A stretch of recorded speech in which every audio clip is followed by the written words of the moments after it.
Front row, Dave. JT, you were excited to see Mike Jordan play, as you call him. How do you feel like he performed in his first day as a Buckeye? I think he did well. I think his nerves kind of calmed down. I think that was very good to see, being that true freshman. I have no idea what that must have felt like, being a true freshman, coming in there and playing in front of 100,000 people. But I think he did well. Urban said he wasn't exactly happy with the wide receivers. That was kind of a surprise. Looked like the wide receivers played well. What was your take on the wideouts? Well, there was some times we had some misassignments out there, which we could have scored. It was kind of like normally, I guess it was bad timing. So when they had their MAs, there were opportunities to score when those times happened. So, I mean, I wasn't, I guess, as upset, but he's the head duck, so he does his thing. Front row right, Bill. Dontre Wilson's the guy who's been at all his potential all these years. He had 2 touchdowns the other day. You know what he's been through. Could you describe what he brings to the team and from what you know of him, how important this year is to him? Yeah, so that is my guy coming from Texas.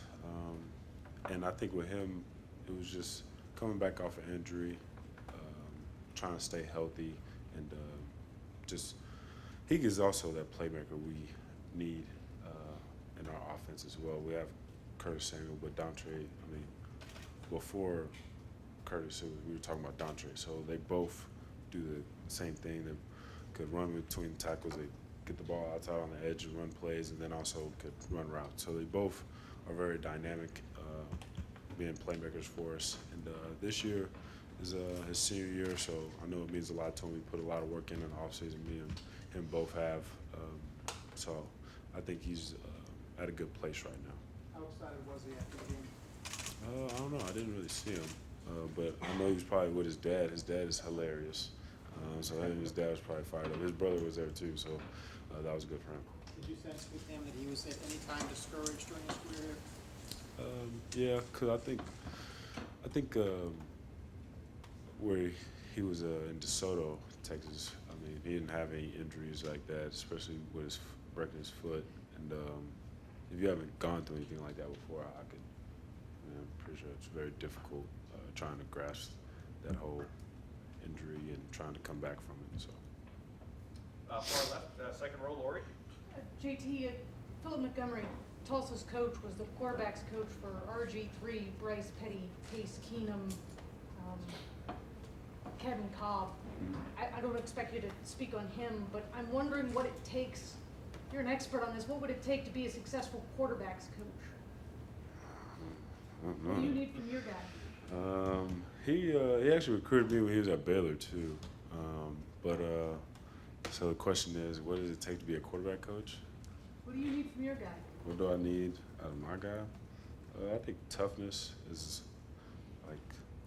Or you saying what I need for Coach Beck? Is that what you're asking me? Yeah, I mean, you should be an expert on what it takes to be a good quarterback's coach because you're a guy who. So needs you asked me, do I need a quarterback or do I need out of the coach? What do you need out of the coach? The coach. I think something Coach Beck does a really good job of is breaking down film and trying to transition that onto the field. I think when he got here, that really helped me because there would be times where I would sit there, definitely I'd say early on my true freshman year, or not my true freshman year, but my redshirt freshman year, it was I'm watching film and I was like, all right, I see it on film. I mean, it's comfortable. I'm watching it in the chair. I'm pressing buttons. But then I get out there and the bullets start flying. It's like, man, I don't see anything else on film. So I think that's something that he does a really good job. And then just being, I guess, calm on game days. I think that's something that is really helpful as a quarterback because we got a lot of stuff to handle. Everything's flying around. So with that, I think that was something that I enjoyed with Coach Beck.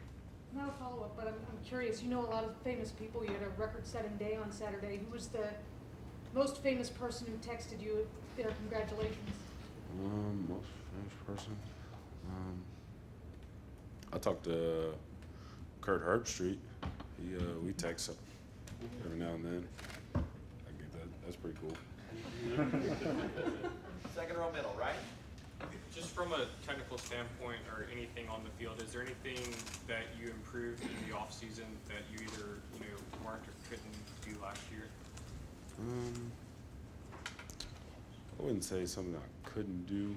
The things I got better at was things that I just talked about, like being able to see the defense transition what I saw on film onto the field, like the first touchdown to KJ. I saw the no deep look that we practiced on the field in practice, but I also saw on film and what the look was going to be like, and then I checked into the protection and gave the routes, and we scored. So that's something that just from seeing that on film, it would go out there and know what to do and execute it. So Is that just something that comes from experience, or is that something you like specifically tried to work on?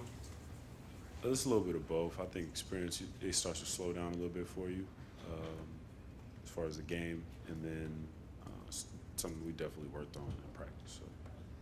Front row left, Ari? There's no quarterback competition this year, but there is one behind you. Mm-hmm. I'm just wondering, we saw Joe play, what you've seen from that quarterback competition, and how do you believe Dwayne Haskins might be coming along? Jerry, I didn't know there was quarterback competition. Did you know? No. I didn't know that there was. But I guess my man John, he did well. I think he's just a funny guy. Like, he's out there on the sideline. Coach Myers telling me, "Hey, go get Joe ready." I was like, all right, and then I could just see his eyes like this, like warming up. Oh man, John, he was hilarious. But same thing with Ross. That's Dwayne. So Ross, I think with him, he just needs more reps, and I think that's with him. The same thing with John. Both of them need a lot of reps, and I think that's going to be helping them definitely get better and develop his reps. But I mean, like I said, I didn't know there was a quarterback competition, but I think John's ahead of Ross, because that's just off of experience. Front row right here, Austin? JT, I'm guessing that that start wasn't what you had in mind with the interception. Oh, it's definitely not. What is the conversation as you come off the field or briefly in between those drives? Or is there any at all? The conversation with myself? Or I mean, did you talk to anybody? Coach rip you out or anything? No, Coach Marion said that to me. The conversation I had with myself, though, is just like, well, darn, Jay. That's how we do. I didn't use darn, but trying to keep it PG in here. But yeah, I was just like, man, Jay, somebody could have told you was throwing a pick six the first drive of 2016. You'd be like, you're a liar. But yeah, so I was sitting there, so I said, well, sheesh, JT. I mean, it's pick six, but relax. You know what happened. You was just being greedy, so stop being greedy. And then I went to everybody and was like, "I was on me. I apologize. Won't happen again." And we went on about our day. Far left, Dave? JT, along those lines, what will you look at film-wise this week? Will you look at the positive? Will you look at the negative? Which will you spend more time on? Well, we watched film yesterday of the game, and we always try to critique ourselves and make sure we try to get better. So the positives, we kind of flip through those rather quickly, and look at the plays that need work on still. So, but I think that's how any team should look at it. Especially, I mean, we had a good day, but there was still things we could improve on. By way of self-evaluation, don't give yourself a grade, but how'd you feel Saturday went? After the game, I felt good about of how I played. Of course, wish I had a couple balls back, but other than that, I was at a good place on how I performed. And just to go full Tim May on you here with 3 questions. You've referenced hilarious people about 3 times here just since you've been here. Who are your favorite hilarious people that are a part of this program? Coach, player, whatever. You seem to enjoy that aspect of that personality. John is hilarious. He's just a weird cat, man. I think as quarterbacks, we're all kind of weird dudes. I think it's part of, I guess, the job or role, but he's different. And I said that to y'all before. When he comes up a couple years, you're going to be talking to John. He's coming up with his American flag wolf T-shirts, and he has a Tom and Jerry T-shirt. He's going with awful green shorts. He's just, and that's the thing. He doesn't laugh. I'm laughing at him. I'm really not laughing with him, so I'm laughing at him. Another funny guy is Michael Hill. He's my classmate. He's hilarious. Trying to see his coaches. They're a funny coach. Coach Stud. If you ever get a chance to talk to Coach Stud, he'll have you rolling on the floor. Those are funny people. And last two questions. Far left, Doug. JT, you mentioned Coach Montgomery recruiting you when he was at Baylor. What was your relationship like with him, and how do you think you would have fit into that Baylor type of spread offense as a quarterback? Relationship, it was, I talked to him a couple of times. I went to Baylor junior day and sat down and talked to him. But it wasn't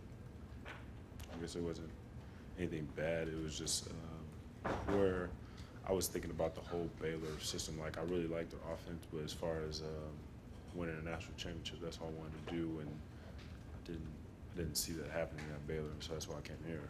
But me fitting the offense, I think what they do, they play fast, which is great. A lot of power run stuff and throw verticals down the field. So it's a lot of, I guess, explosive plays.